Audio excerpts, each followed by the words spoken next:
Hey, Service Advisor Nation. Thank you for tuning into another episode of the AutoFix-Auto with your host, Michael Doherty. Hopefully, everyone is doing well, staying healthy, and enjoying being in the automotive world.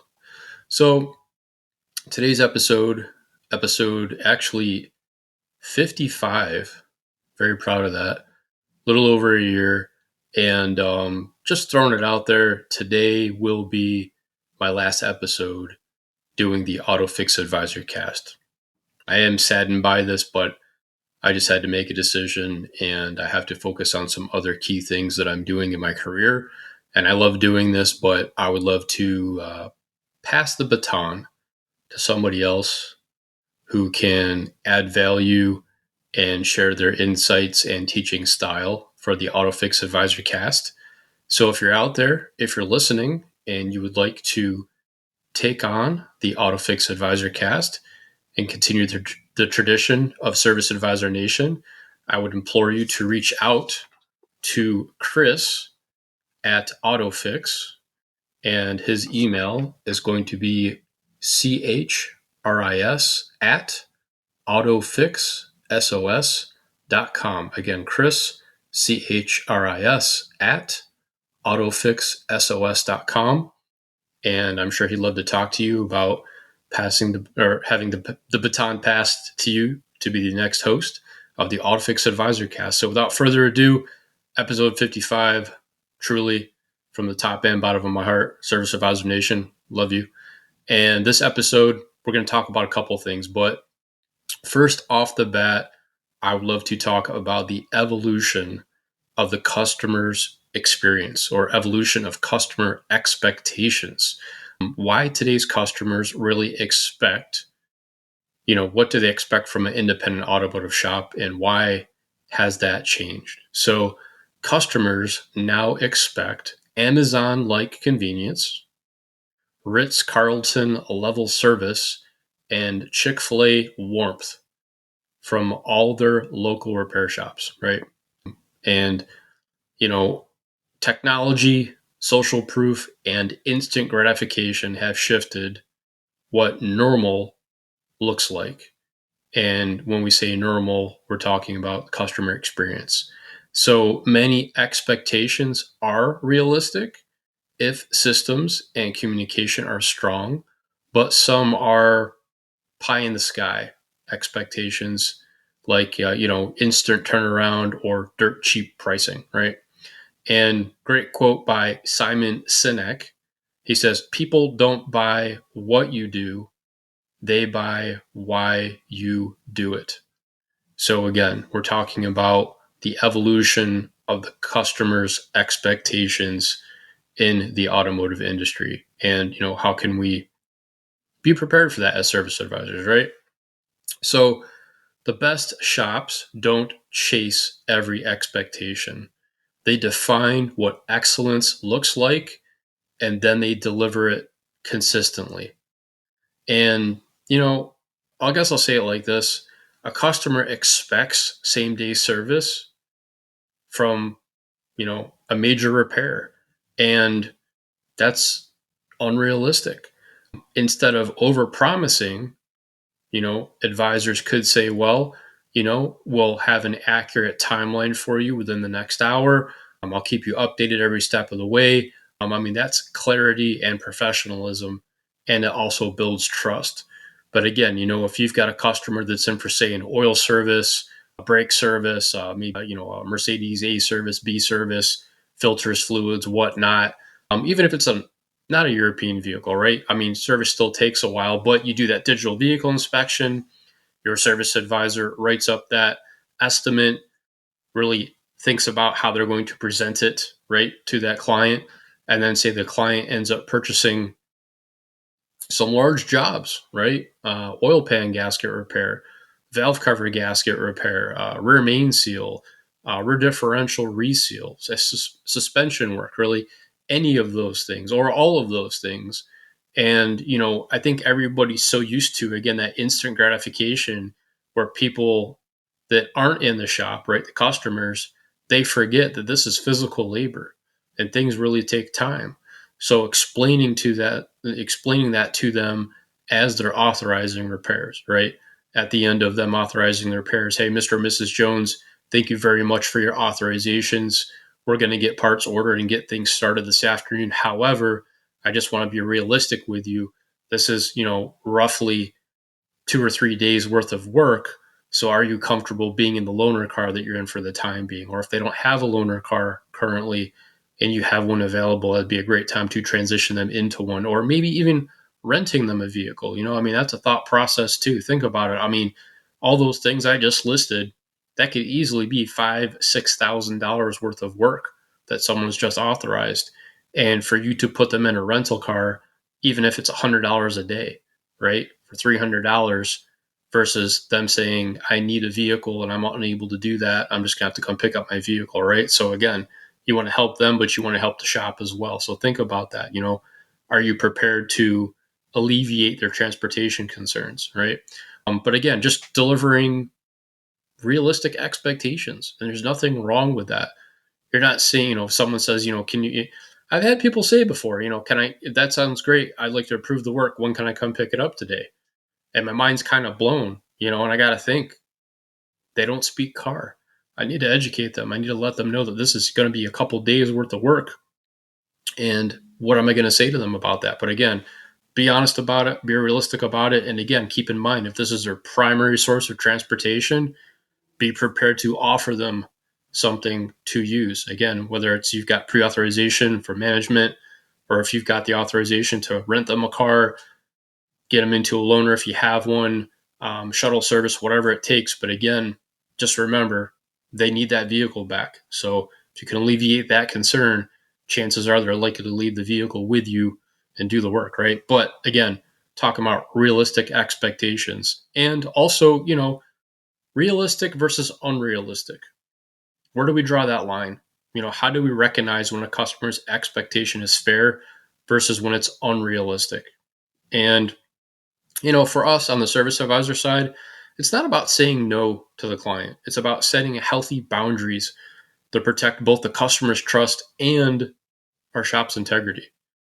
Unrealistic expectations often come from past bad experiences that client has had with another shop, misinformation, again, that client has likely had with another shop, or lack of communication, which again is likely from that client having a bad experience at another shop, and us kind of being right, a new fresh perspective, right? The 22nd century service advisor, right?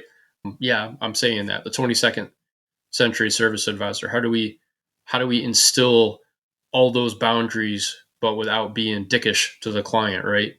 Again, explaining it to them in a manner that they're going to understand, but delivering, right, transparency, delivering, finding out what were those bad experiences. It's okay to ask. If somebody says, they're a new client, how'd you hear about us? Oh, I had my car in another shop down the street and I don't want to go there anymore. Okay, well, what happened? And believe me, they'll be happy to tell you.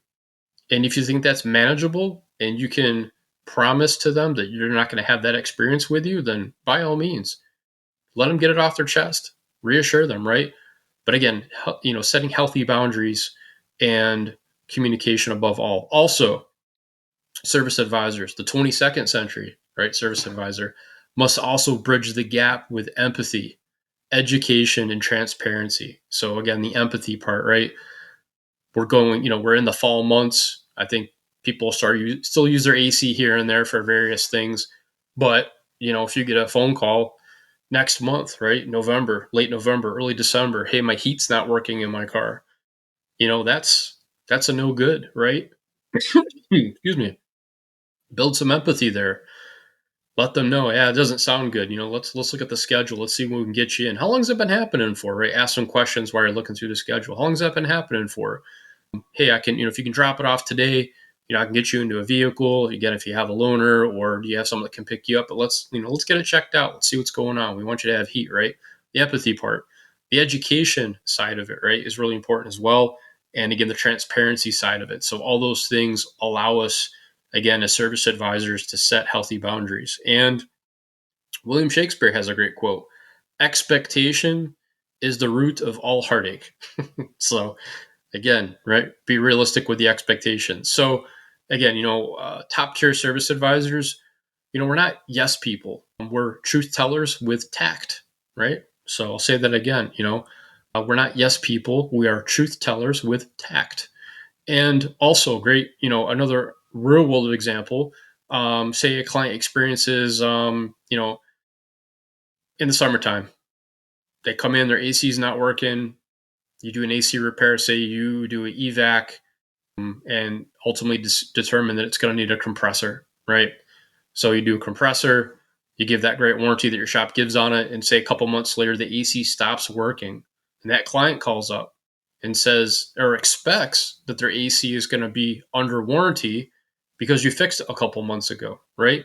So again, the expectation, right? How do we let the client know that there's multiple things that control that system, both mechanical and electrical? And yeah, by all means, if we determine it's the compressor, we're going to take care of that for you, Mr. or Mrs. Jones. However, it is possible it may not be the compressor. It may be another AC component, again, mechanical or electrical, but we're going to stand behind our warranty. If we determine it's a compressor, we're going to take care of it. If it's determined it's not the compressor, then we'll have that conversation and figure out what next steps are going to be. But by all means, let's get you in. Let's get that figured out, right?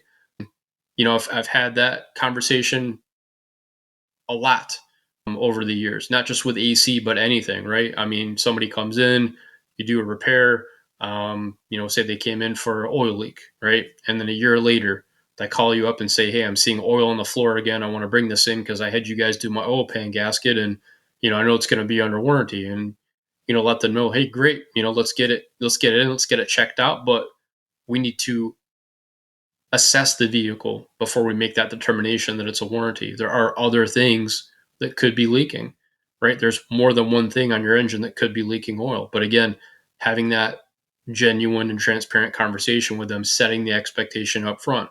Again, letting them know we're going to back you, our warranty, we're going to take care of it if we determine that is what it is. But also, Mr. Customer, Mrs. Customer, be prepared that it may not be that and it may be something else, but let's check it out, right?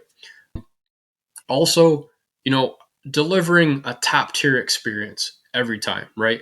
How to create a wow experience that turns new customers into raving fans, right? Key points for that. The best experience feels personal and not procedural. So again, really the focus on the customer, not on right the bill, the estimate, right? Really educating them during the process and giving them that great experience. Also, customers remember how you made them feel, not the price that they paid. Exactly. Make it less transactional. Focus on empathy, anticipation, and proactive communication. Absolutely. If a customer drops their car off, say at 9 a.m. for a service, brake service, whatever, paint the picture up front. Hey, Mr. or Mrs. Jones, thanks for dropping off. We do have a couple vehicles in the shop at this time. I'll look to have an update for you sometime probably between 1 and 2 p.m. this afternoon. What is your preferred communication method? Do you want me to call you? Do you want me to email you? Do you want me to text you? Again, it's going to be coming sometime between 1 and 2 p.m. this afternoon. And they're going to tell you which communication method they prefer. And by all means, use that method. And after you've updated them, if it's done by that time, great. If not, let them know that you're in the process of working on it, or you're, a percentage of maybe of the way through, or you're waiting on parts, whatever it may be. But by all means, update them. And if it's not going to be ready, let them know the next time that they can expect an update from you, and use that same use that same communication method. Again, text, phone, email, whatever it may be, but keep them updated, right? Proactive communication. Far too many times I've heard from clients over the years, when they're ready to leave a shop to search for a new shop, the number one concern is lack of communication. I dropped my car off at 8 a.m. I heard nothing all day. I called at 5 and it wasn't ready. Or I showed up at 4:30 and it wasn't ready. Is that the client's fault? No, not at all. That's the shop's fault for not communicating with them. And again, I can't say any more simpler, right? Without the customer, we don't have a business. So always, always the right thing to do is update the customer. Again, theoretically, even if there's no update to give, you still update them. Let them know something, right? So they're not just sitting there wondering what's going on. Again, paint that clear picture when they drop off the vehicle. If it's a night drop and they don't drop off in person, right? When you open and you've got that night drop, make some time, give them a call. Hey, Mr. and Mrs. Jones, I just want to confirm I got your night drop. I got the key. We're getting the car checked in. I'll look to have an update for you sometime between 1 and 2 this afternoon. And we'll go from there. Again, let them know something. It's imperative, right? So many places just fail on that, and I don't know why. It just bugs me, but it's really easy to do. And again, that's proactive communication. So, great quote by Maya Angelou. Customers may forget what you said, but they'll never forget how you made them feel, right? So, takeaway here, every call, every handoff, every update, it's a chance to create emotional confidence in your shop and with the customer. And real world example, real world example. Say that 3 times. After completing a big repair, the advisor calls, 2 days later. Hey, Mr. and Mrs. Jones, I just want to make sure that your, Toyota Tundra is running perfectly since the transmission service that we performed. Everything, shifting smoothly. That 30-second call says you care. It keeps customers coming back, right? They don't feel like they're just another number, right? The follow up. Again, the transaction doesn't end. Customer service doesn't end when they pick up their car and they've paid for their bill.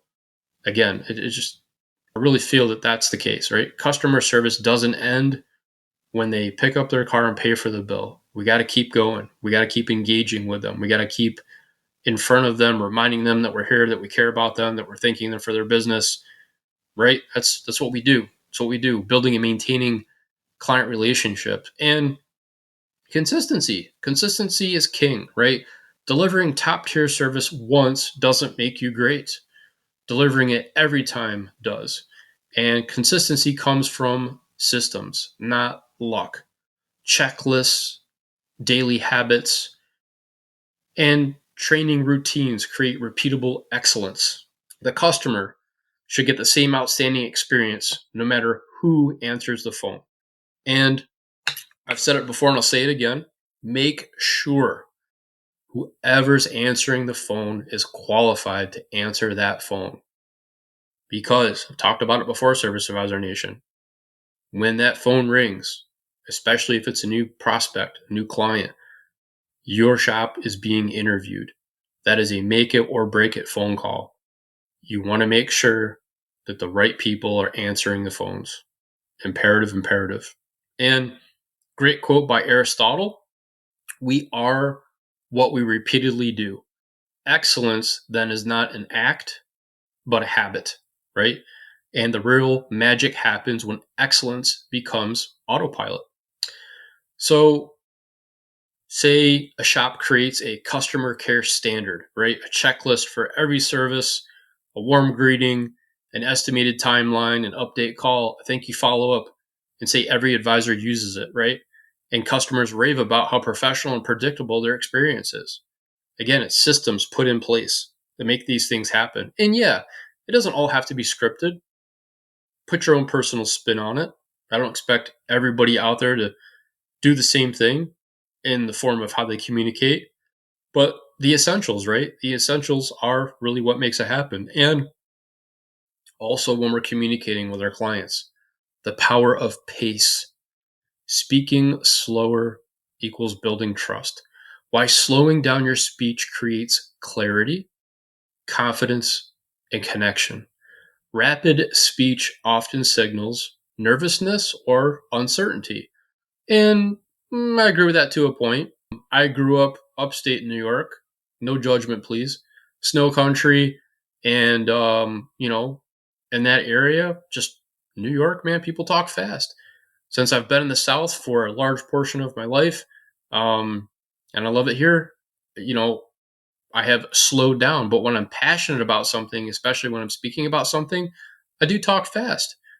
But I'm still talking with confidence and I'm still talking with connection, right? But again, slowing down allows customers to process information and feel that you're in control, right? Silence and pauses can be power tools when used intentionally. And great quote, the quieter you become, the more you can hear. Absolutely. So speaking with composure shows confidence. Confidence creates trust, and trust closes sales. So a real world example. Instead of saying it's $1,285 for the full brake job and we can have it done today, do you want to do it or not? The advisor would slow down and say, hey, Mr. and Mrs. Jones, here's what we found. Your front brakes are worn down past the safe limits. They're worn down to 2 millimeters of life left. That complete repair, pads, rotor sensors, you're looking around $1,285 plus taxes, and we can have it finished later this afternoon, right? Same info, better delivery, more clarity, more trust. Again, communication is key. And last but not least, the advisor mindset, right? Define, deliver, and dominate. The mindset shift that separates order takers from trusted professionals. Ladies and gentlemen, Service Advisor Nation, customers don't expect perfection. They expect presence, effort, care. And advisors who communicate clearly and confidently set the tone for the entire shop. Your next conversation with a client can rewrite a client's entire perspective or perception of your business. And great quote by Les Brown, it's not what happens to you, but how you respond to it that defines you. I love that. It's not what happens to you, but how you respond to it that defines you. The best advisors are part communicator, part psychologist, and part leader. And Service Advisor Nation, challenge for you this week, focus on slowing down your conversations, right? Clarifying expectations and creating consistency in every customer interaction. Remember, excellence isn't luck, it's leadership through repetition. And a great ending quote by Jim Rohn, success is doing ordinary things extraordinarily well. I love that. Success is doing ordinary things extraordinarily well. Again, from the bottom and top of my heart, Service Advisor Nation, thank you so much for letting me be the host of the AutoFix-AdvisorCast for 55 episodes. And again, I would love to pass the baton to someone else that is willing to take on the AutoFix-AdvisorCast, bring great points of conversation, tact, teaching style. And again, if you're ready to have that baton passed to you, please feel free to reach out to Chris at AutoFix. Again, his email is going to be Chris, CHRIS, at AutoFixSOS.com. Also, super duper special thanks to Braxton, who does the production for this podcast. Just awesome gentleman. Happy to know him. Looking forward to seeing both him and Chris from AutoFix at upcoming industry events. And Service Advisor Nation, I look forward to returning at some point in time to the AutoFix Advisor Cast. But again, thank you for having me in your listening ears for 55 episodes. And take care, stay healthy, and go get it. Do your thing. Love y'all. All right. Take it easy.